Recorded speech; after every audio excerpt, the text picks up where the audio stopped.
I didn't even really know much about slow food. I was just gardening, and someone in my hometown had told me about this thing, Slow Food Nation, and all my heroes like Alice Waters would be there, and maybe I'd get to meet one of them, and I went there and talked at an open mic, and someone heard me there and asked me to teach at this talk at this other event, this big eat-in for the youth, and then afterwards I saw Alice there, and I was like, oh, maybe I'll get to sneak in a word, maybe just a hello. And of course, Alice, being her generous, warm self, talked to me and gave me encouragement, and then the relationship just kind of went from there. Edible Schoolyard, and the difference between Edible Schoolyard and Project Sprout captures the beautiful difference between our work and the two sides of what we're working on. Edible Schoolyard was the thing that started it all. It's the thing that everyone knows and sees it as like a North Star almost, that they can follow as guidance and as inspiration, and I think we're working at two different angles, and they're the two important angles that need to be accomplished. You're teaching the world, and you're meeting with Obama and shaping our nation, and I'm working with my friend Lukey to try to get him to get up early on Saturday morning to come to the garden. And those two spectrums, the two ends of that spectrum, have to be worked on. Neither can be left out.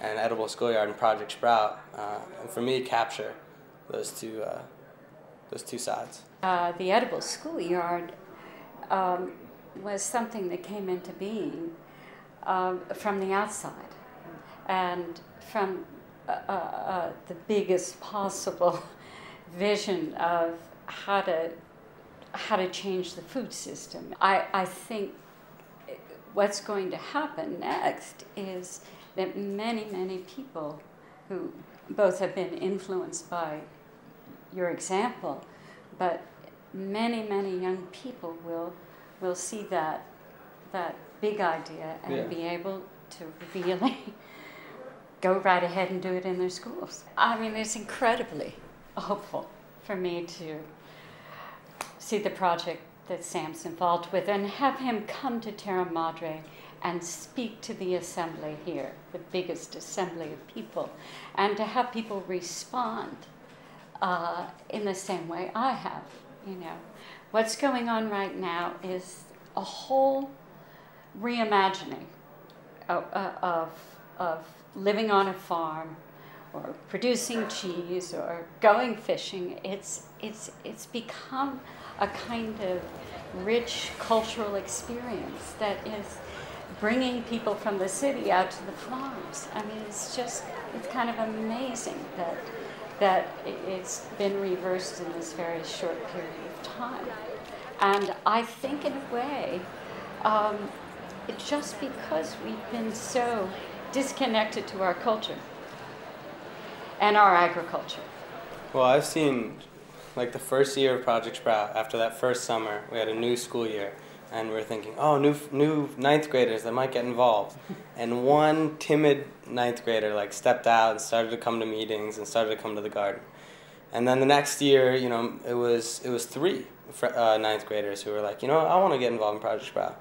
And it continued to grow, and the last Saturday I was at the garden before I came to Italy, there were actually more ninth graders than upperclassmen or older kids. And obviously, to other people, that might sound like a tiny little thing. It's a few kids, it's at one school, but to me, that's the symbol of what's happening, which is what you're talking about. You go to farmers markets 10 years ago, and most people had white hair.